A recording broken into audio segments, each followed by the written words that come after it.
start our panel on gaming the Arctic. Arctic issues came up yesterday, as I mentioned before, in Ben Taylor's presentation on fisheries conservation.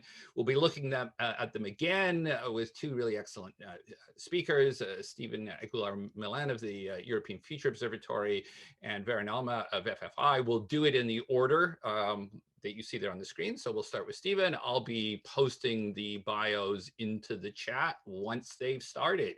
So Stephen, if you want to share your video, share your presentation, we can start. Okay, just give me a second. Here it comes. And brilliant. Okay, has everybody got that? We do indeed. Excellent. Okay, off we pop. These slides, a copy of these slides have been provided to Connections North, and they will go on the website at some point in time. The significance of this slide is that it's got my email address on it. So if you want to get hold of me, this is the slide with the email address. Okay. The other thing that you might find is that what I'm actually doing is I've printed out a PDF of the PowerPoint, because I found that with this laptop, PowerPoint tends to, Zoom and my PowerPoint on this laptop don't work together, but Zoom and a PDF does. So that's why it's like this. 14 slides, quick romp through them in 30 minutes. There's some detail in the slides further on. Don't worry about catching the detail, because the slides will be available afterwards.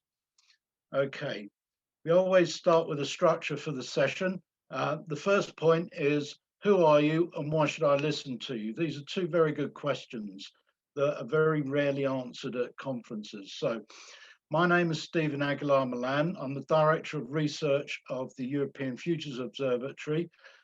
We're a foresight think tank that's based in the UK. We get to think about all sorts of interesting subjects at some point in the future. For the purposes of today, the time horizon we're looking at is 2050. We're sort of like establishing the framework for Arctic futures. We've got, where does this all come from? Why does the Arctic matter?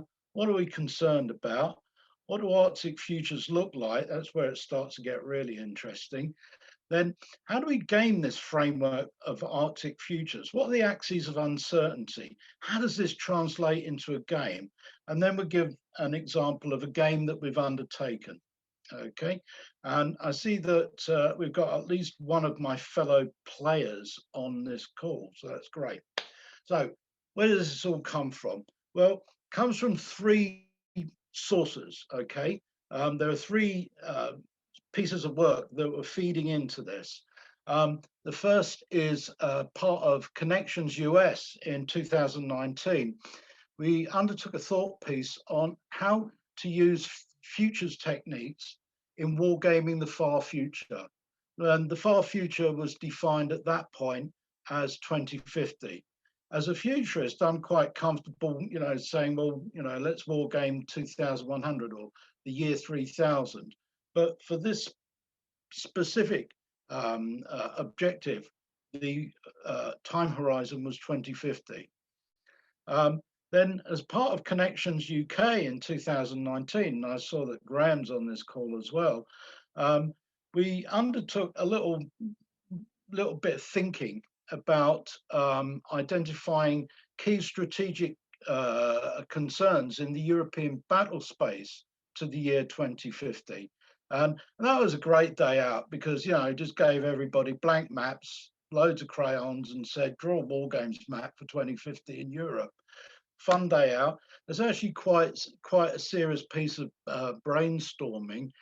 We have identified a number of concerns, two of which were the Arctic as a region and the question of institutional cohesion and institutional fragmentation in the 2050 framework. We were scheduled to develop this work a bit further at Connections UK in 2020, but that got cancelled by the pandemic. So that's still on the back burner, and I'm still hopeful of delivering, developing this in a systematic way at some point in the future. Hopefully, if there's a Connections UK 2021 or 2022, then hopefully I might persuade the organising people that this would be a good thing to do. And then coming to a really sharp point to it, our research programme for the year 2020, we run our programmes for the calendar year. As part of it, we thought that we'd focus on geopolitics in 2020, simply because we hadn't looked at that for a little while. And one of the areas that we thought we'd look at is the Arctic. And, we felt that the Arctic warrants this level of attention simply because of what we feel might be coming down the line. We undertook one matrix game to explore a number of one single possibility out of a number of possibilities, and that will feature a little bit later on in what I'm talking about. So the first question we have to ask is, well, why does the Arctic matter? Why are we bothering about this? Very good question. The Cold War strategic balance rested upon the assumption of a frozen north. And I got to play a High North game at Connections NL, the Dutch Connections. And the striking thing I found from that experience was that most of the concerns were on an east-west axis. And when you start thinking about the Arctic as a strategic area, you have to start thinking in terms of north-south axes as well as east-west. And that's really the legacy. I feel that that's the legacy of the old kind of Cold War infrastructure, where everything was assumed to happen going, east to west, west to east. It's really the onset of transformative climate change that's actually bringing this issue to a head. We say that there's an increased likelihood, not an absolute certainty. These are important words, not an absolute certainty, an increased likelihood that the Arctic polar ice cap will melt and that the Arctic Ocean becomes an open body of water. I think that many people feel comfortable with that view. That body of water would contain a geostrategic transit route between East Asia, Europe, and the Eastern American seaboard. We mean Eastern North America because there's a thing for Canada in there as well. Access to significant deposits of hydrocarbons and other minerals, and this is very important, access to fisheries that might be of great significance in the future. And so, my ears pricked up when Rex mentioned, wargaming fisheries, because wargaming fisheries certainly made an appearance in the game that we played. Okay, so that's why the Arctic matters. So what are we concerned about? Well, we're concerned about the Arctic as a body of open water. So because the game that we were playing was going out to 2050, it was a game in which the ice cap retreated. So we got very, very interested in winds and tides and things like that, because the ice melt is actually skewed towards the eastern side of the Arctic Ocean, whereas the western side will melt a lot later if the climate models are right. And that was a factor that we thought was very interesting and that we'd want to include in our gaming. We also have this kind of institutional thing as well. Now, I apologize if I'm upsetting anybody. We're rushing through this. This is, this is a quick romp through the work that we did. It took us a year to do this, and I'm giving it to you in half an hour. We felt that the current governance structure of the Arctic is it's interesting, but it's based upon the Arctic having very little strategic value. There are cross currents between national sovereignties and a collective vehicle, the Arctic Council. The Arctic Council, we felt, is a kind of weak enforcement structure. It's a legacy of the Cold War conditions in which it was formed. National sovereignty, that's really, really interesting because it's a question there of the degree to which the Arctic could be considered a global commons and the degree to which the Arctic could be considered as an enclosed space subject to national sovereignties. We felt that was an interesting aspect of the Arctic to examine. And we felt that the key uncertainties hinged around the degrees to which the key nations wanted to assert their sovereignty. And I suppose the degree to which the Arctic Council could broker a kind of common approach to this. So that's what we were concerned about. Bringing this thinking into a futures exercise, the question is, well, what sort of futures, what do the Arctic futures look like? Well, we felt that there were four possibilities worth exploring. There's the white Arctic. Okay, you cannot discount the white Arctic, and I'll give you the case for that in the next slide, which is that the climate forecasts are wrong and the ice remains. That is a possibility that we mustn't discount. We mustn't just assume that it becomes an open body of water. However, a blue Arctic, it would be where the ice does actually melt and the sea lanes are opened and it becomes navigable and all of those things. Now, if you get a blue Arctic, you can then go on to get a red Arctic, which is one where national sovereignties are imposed. It's a situation where national sovereignties are imposed. There's competition, very little degrees of cooperation, very little institutional cohesion. The green Arctic is the exact opposite. It's an Arctic which is an open body of water that's marked by collaboration and cooperation rather than conflict. It's where collectively the actors say, this is a tremendous resource. How can we use this to our mutual benefit? So those are the kind of four options or four areas that we looked at. If you put me in a corner, put a pistol to my head and said, Stephen, which is the most likely? My answer would be the spotted Arctic. And the spotted Arctic is where you've got bits of blue Arctic, bits of red Arctic, bits of green Arctic. Okay, so we're talking about the extreme possibilities just because that's where the dramatic tension comes from. So let's just very briefly mention the white Arctic because we don't want to discount it as a possibility. Hey, okay, what does this mean? Okay, it means that the climate scientists are not wholly right.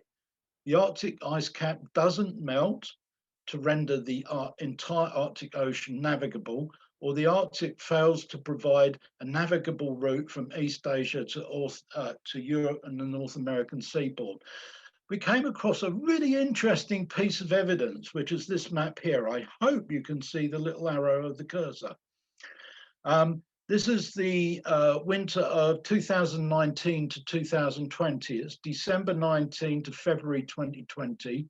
The source is the Economist Intelligence Unit. And generally speaking, it's a lot warmer than usual, okay? However, this little bit round here, up round by Anchorage Way, that's actually colder than usual. We found that to be a really interesting result because if the Bering Strait is not free of ice, then the sea lanes won't be operating. And so that's kind of what we're talking about in terms of a spotty Arctic or a white Arctic. Okay, it's where the use of the Arctic, as we currently envisage it, doesn't happen. Um, from a futures perspective, we would throw this in as a wild card event, something, they say expect the unexpected. This is the unexpected that you're not meant to expect. That all of a sudden, you know, all of a sudden you can't actually sail your boats through the Arctic. Well, you can, but not from one end to the other. Um, having said that, this is not the most likely outcome. Okay, it's a possibility, but not a probability. So let's move on to some probabilities. So we felt that the axes of uncertainty were something like this, where we've got institutional cohesion, institutional fragmentation. We've got an enclosed Arctic, we've got the Arctic as a global commons. And this is where we kind of felt that, the red, blue, and green Arctics fitted. Okay. At which point you're all kind of saying, well, Stephen, this is really high level abstract stuff. What's that got to do with a game? This is the framework onto which we lay a game. So moving on, how does this translate into a game? Well, to convert the abstract structure into a game, we simply overlay the national interests onto that structure and write them as national objectives in the game. Now, we played the blue Arctic scenario, okay? We didn't get too much green and too much red, although it started heading in that direction towards the end of the game. We played the blue Arctic scenario, and we thought, well, if you and here once again, if I'm insulting anyone, I do apologize. If I'm upsetting anyone, I do apologize. This is how we interpreted what we felt that were the stated national objectives of 6 key actors. We felt that Canada was pretty keen on the Arctic Council, but also rather saw it as a national territory. Now, you could all say, Stephen, you got that completely wrong. And that's where we can have a conversation, okay, where we've misunderstood the intentions. But for the purposes of the game, let's run with it. We felt that Europe is very, very keen on institutions, and it's also very keen on the Arctic being seen as commons, simply because the European Commission are not members of the Arctic Council. So, we felt that, an institutional framework bounded by rules and law, that's definitely a European position. We felt Russia was quite easy to define, Russian national territory is Russian national territory. It is not a common. And we felt that Russia was keen on seeing the fragmentation of the Arctic Council. They would shed no tears if the Arctic Council no longer existed. We decided that that would be more or less the same attitude of the US towards the Arctic Council. And it was an interesting point in the game when UNCLOS became quite an important factor. We also felt that the US would rather see the Arctic as more of a global commons, particularly in navigation routes, rather than accepting a more enclosed view of the Arctic. Japan, we felt, was pretty much against the Arctic Council, and quite happy for that to fragment, simply because of the historical legacy towards whaling. China, we felt, was sort of like, they don't really care as long as they can do what they want to do. So, we could have got this wrong, and we apologize if we've offended and upset anyone, but these are the assumptions that we brought into the game. So, how did this game play out? Now, I'm not going to go into any detail here because there's an awful lot going on. Much of the game was involved in the commercial and military development of the Arctic region. When you actually start looking for key critical infrastructure, it wasn't there. So what most of the players spent the 30 years game time, it ran from 2020 to 2050, most of the players spent that time just building critical infrastructure, um, things like ports and railroads, that sort of thing.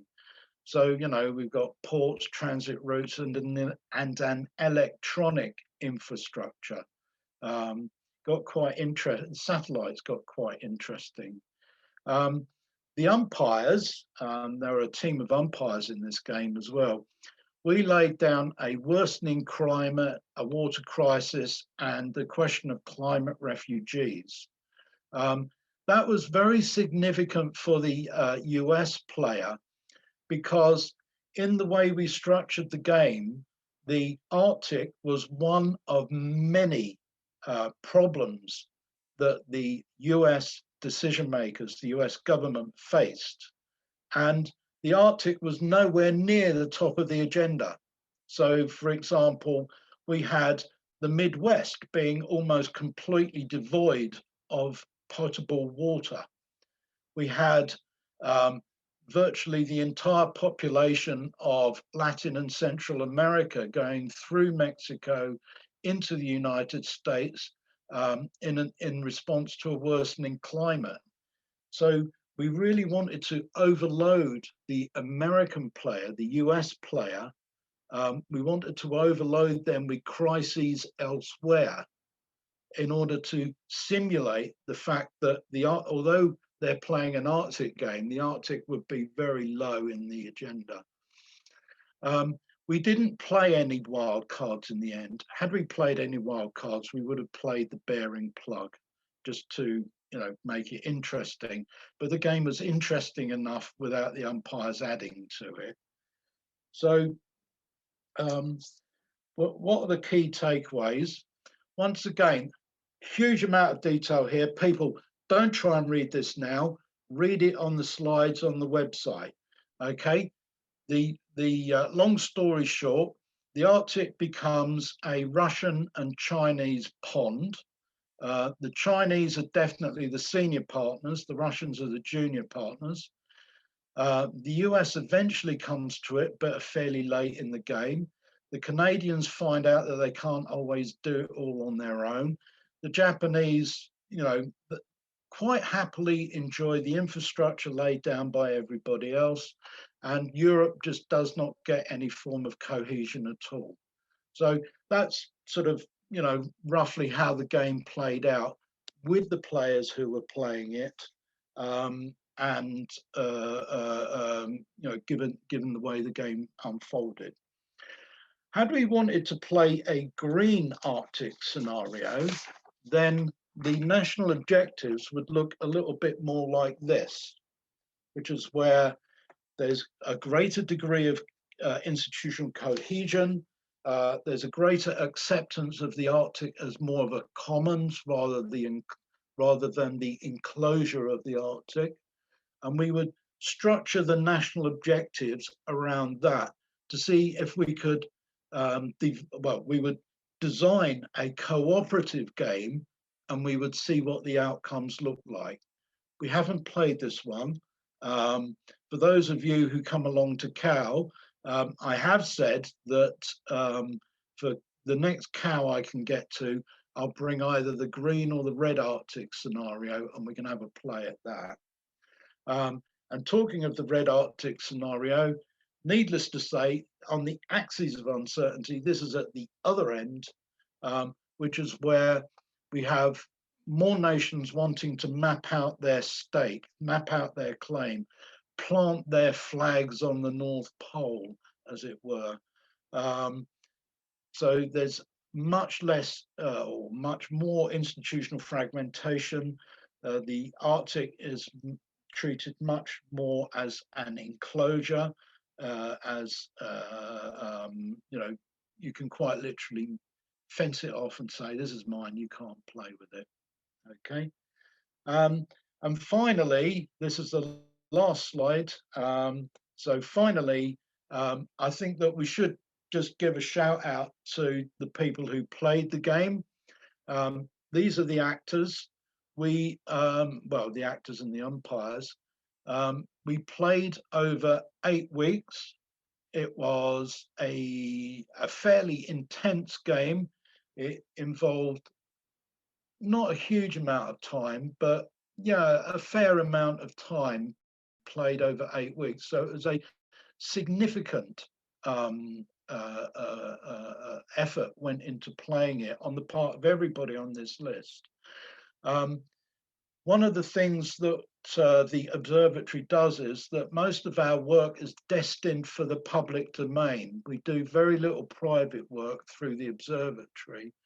And so this slide gives you the link to, I've just seen a typing error. Oh, that's me.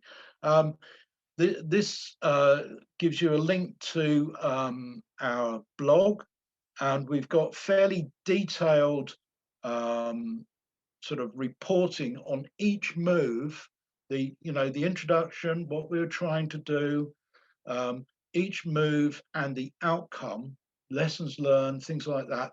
That's all on our blog. It'll take a fair amount of time to read it because there's quite a lot of words there.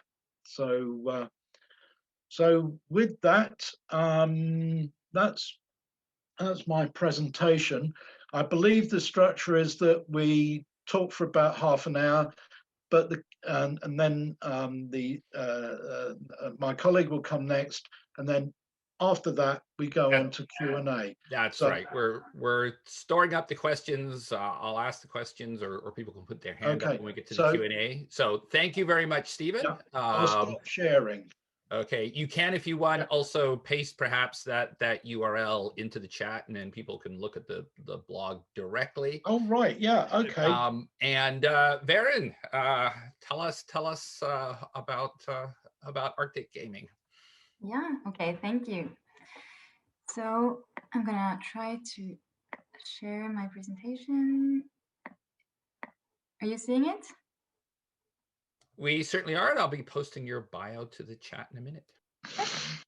Okay, so thank you, Stephen, for a very interesting presentation. As for mine, I think it's actually fitting that mine has a different focus. So my name is Våren Alme. I'm here in Oslo, Norway, which is not as snowy and nice as apparently Montreal is. It's really rainy and gray. I work as a political scientist and a researcher for FFI, which is the Norwegian Defense Research Establishment. And well, as a research establishment, we're really fragmented. So we've been working with war games for many years in many areas, but obviously most of it is focused on operational, tactical, military level purposes. So as for the Arctic, many of our war games has to do with capabilities, mapping out capability requirements, how to get land forces on, or air and sea forces onto mainland, and so on and so on. But as for the game that I'm going to present today, it's kind of different.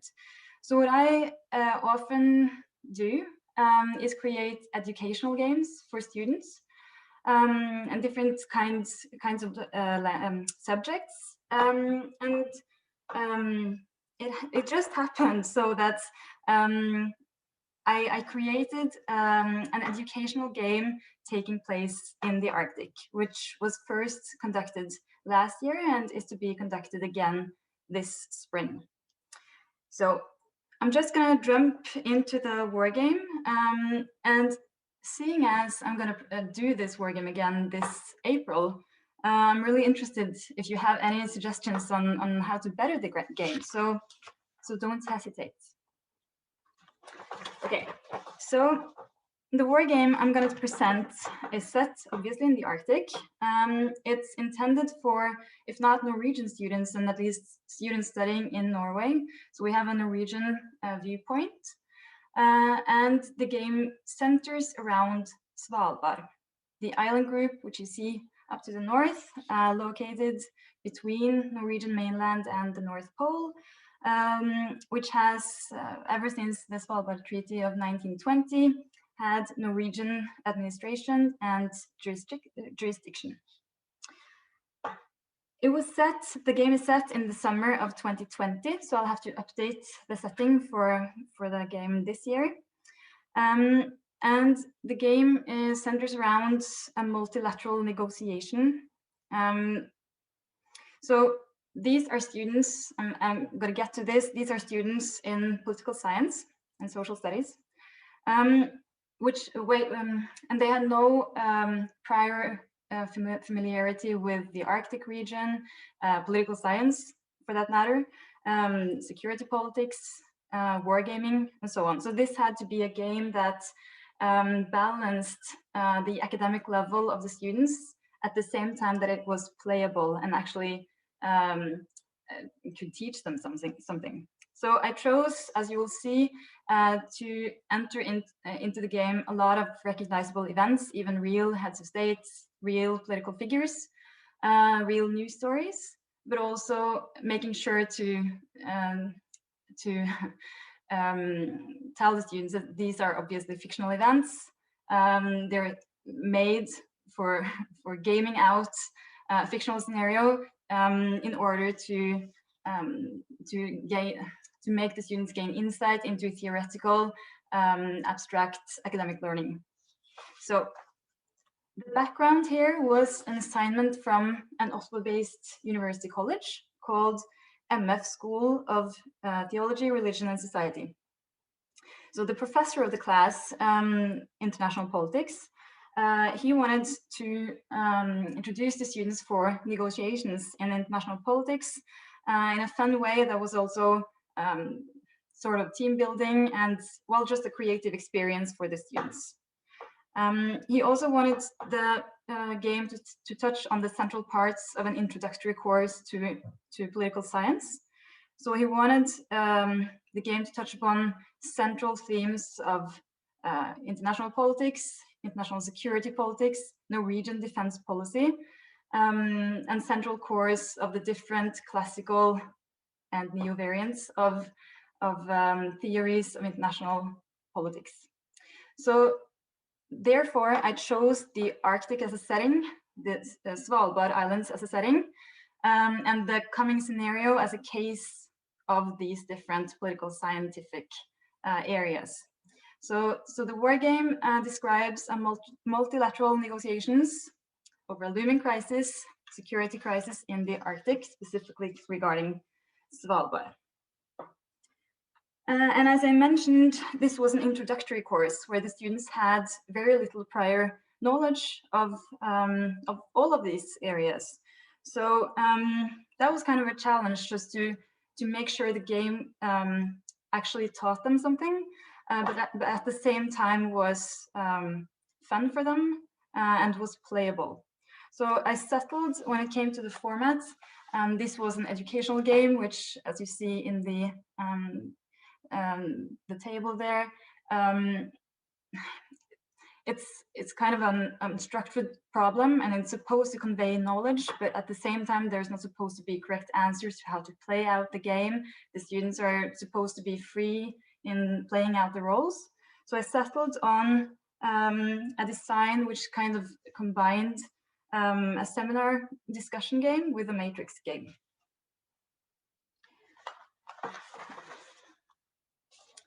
So I borrowed this from my colleague who had again developed it from Tom Muat in 2018 at the Connections UK conference. So just for my kind of hybrid solution, it's centered to the left between the seminar game and the matrix game. So I introduced the students for a narrative and a scenario.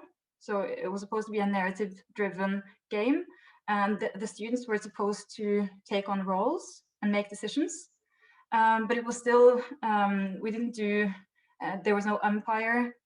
We made sure to tell the students that there was no correct answer, aside from the specific guidelines that each character had, with red lines and interests and priorities, and so on.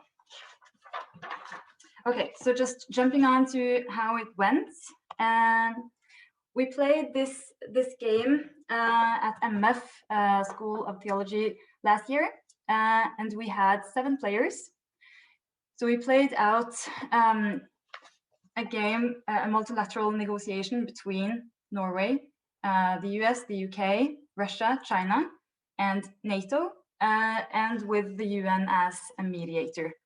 And these characters or actors were chosen from different reasons. Major powers felt natural to include in a game that was to illustrate to the students the dynamics of international politics, not to mention that most of these states are relevant actors in the High North. So for illustrating Norwegian security policy, Russia, its neighbor to the north, was a given.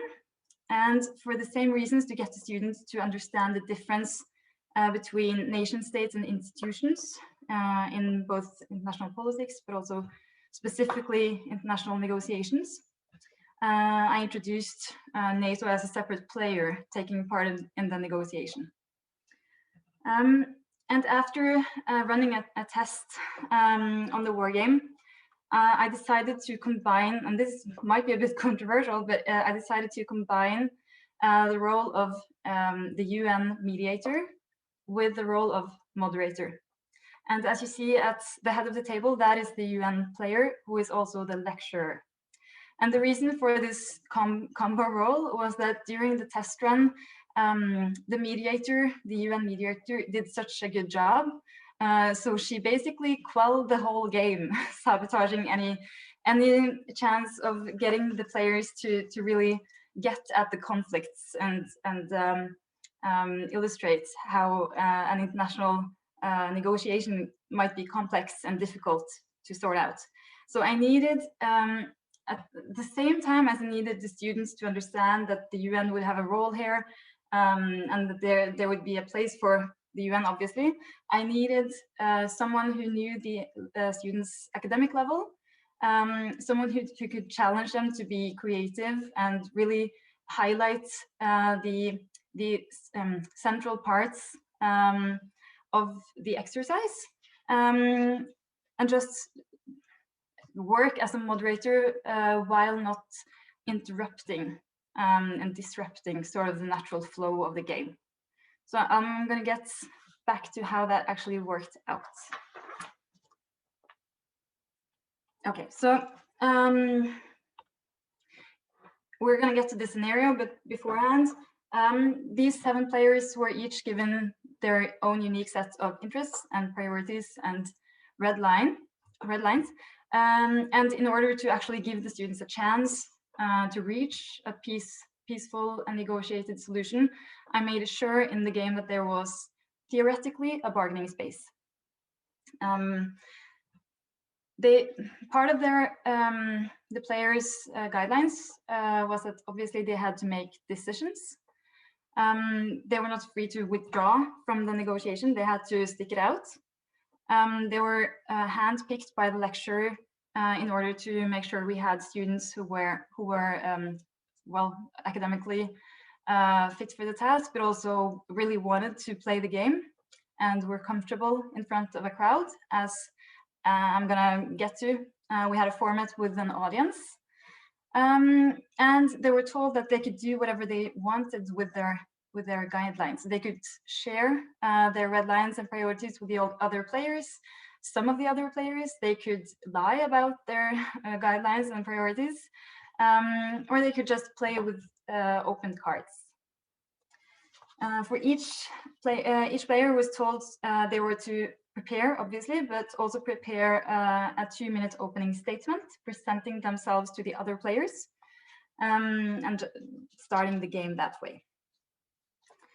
And I'm getting to the scenario now and just wanting to emphasize that obviously this is a simplified scenario with real characters, just to strike that balance between not too complicated academic and empirical material, and also wanting to make the game playable for the students.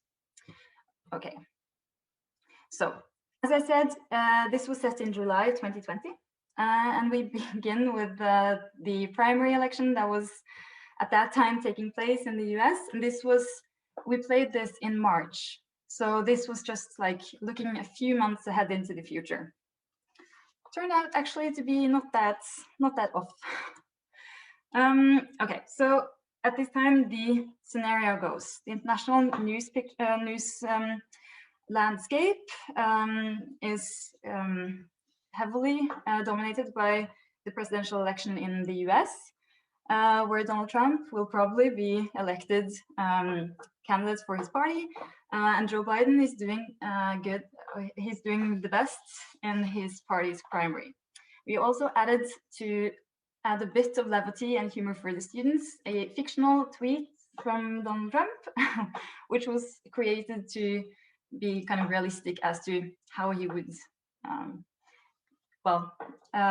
react to this kind of scenario. So it starts off with Donald Trump criticizing NATO, calling it obsolete.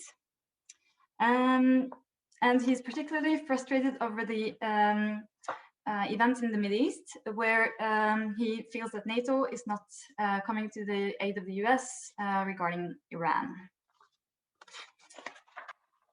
Meanwhile, these Twitter posts and statements are getting criticized by his opponents, and especially Joe Biden, who claims that NATO will fall apart if Donald Trump gets another 4 years as president. In Europe, the statements are getting a lot of attention. Political leaders in different countries see the situation as acute and dangerous. And at the same time, they worry that China and Russia has, they've been open that they're gonna start a common practice or a military practice in the Arctic. Just going through this quickly. So this especially worries Norway when at the same time the Norwegian government has been experiencing weird events in its own near abroad. Illegal fishing in the areas around Svalbard has increased, and there have been breaches in the power at Svalbard, and the criminal events have gone up without there being any logical explanation for the Norwegian government.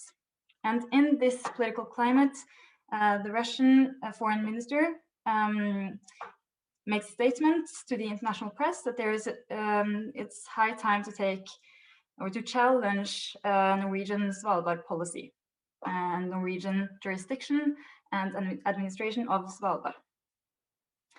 The reason, he states, is that there's been discovered a rare mineral at Svalbard, but it can't be extracted or under the current regulation per Norwegian law, and that this in itself illustrates, he feels, that no other party really than Norway is well served with the current administration of Svalbard. He also states that this is a justification for going through with also including Svalbard in the planned Chinese-Russian exercise, which is obviously a breach of the Svalbard Treaty, which has not to militarize the group of islands. So Norway makes public that this is viewed as a direct threat to Norwegian territory, and makes their concerns clear to its allies. Also, outside of Norway, one looks at the situation with increasing worry. Norway's allies doesn't want to give Russia any more playing room in the high north. At the same time, they have an ambivalent view of Norwegian jurisdiction on Svalbard. And some might even think that Lavrov has a point. While a security crisis is looming in the high north, and Norway fears ending up alone in the crisis, Norwegian opposition parties criticize the government for putting Norwegian security on the line and not having the right priorities. Some, even in Norway, say that perhaps Lavrov has a point. So it ends up, after pressure from several of its most important members, the UN calls for a negotiation, a multilateral negotiation, and the negotiation have as their main negotiating parties Norway, the US, the UK, NATO, Russia, and China. And obviously this is all simplified just for the sake of, teaching the students something about abstract principles in the High North, but also in international politics. And so, as the students played out the game, which I have to say was a really fun experience because the students had obviously prepared for this. They were creative and really tried to find a negotiated solution using theories we had presented to them beforehand. I should have mentioned we had a lecture before this about international negotiations. They even tried to do so-called issue linkage, which is bringing other elements not directly related to the negotiation at hand in order to increase the bargaining space between the parties. They made concessions, they took decisions, they reacted to each other's decisions. And we had 90 minutes for this whole exercise, and they were actually inkling towards a negotiated solution, at which point I decided to use an inject. And the reason was I thought they might have, the security concerns were kind of getting in the background, which I thought was kind of unrealistic. So I made an inject saying that, okay, it now looks like the Chinese and Russian exercise is beginning and troops are sort of heading towards Svalbard. So this made, of course, a negotiated solution difficult to reach, but the point was to show how a situation is never stable and that events might turn up and make the whole bargaining situation more difficult. So the result was that no solution was reached, and even under the prospect of war. But still, I think it showed the students, well, exactly what I intended to show them. And we even had a survey afterwards where it was clear that this obviously engaged in this sort of exercise. And I must say the Arctic proved a very good setting for showing or illustrating some of the core elements of power conflict and well, the core elements of international political theory. Okay, so we ended the game with each player revealing to the others their different guidelines. We had a kind of an after-action review where each player told us how they felt of their own strategies, if they were surprised by the others' reactions. They analyzed sort of their own situation, whether there was actually bargaining space between them. And we analyzed what sort of outcome this really was. If there was a climate where a new negotiation could be arranged, or if war was actually the only alternative. And as I mentioned, this is a game that is to be repeated this spring. I'll have to obviously make some adjustments, maybe just use fictional characters this time, with bits of factions included, like a Twitter post or something, reminding students of different familiar characters. But as for that, other than that, I'm really interested in suggestions as to how to make this a better game. But my lessons learned so far is that the format worked really well. The case selection was good, and it seemed to teach the students, or be a good way to put sort of theory in practice for most of these students. The player guidelines worked. There was obviously a bargaining space there. I might reconsider the mediator-moderator combo. I'm interested in suggestions there. The NATO role turned out to be hard to play, which was predictable, but I might this time use some extra time just telling the NATO player that you're not really supposed to have a large role in this negotiation. Your role is more to show just the students that obviously an alliance such as NATO would be relevant in this sort of crisis. We had 90 minutes to play, so perhaps we should set aside more. But the students obviously had used time to prepare, so that was excellent. And I'm interested in also, I might do a future scenario this time, just put the game to, for instance, 2040 or something like that, with then fictionalized characters. What was really the key point for me was the selection of players, and I got the lecturer to do that, to pick someone that was eager to play out such a role, that was comfortable in front of a crowd, and that had the necessary academic level for this, and that was actually creative and wanting to bring his or her own elements into this.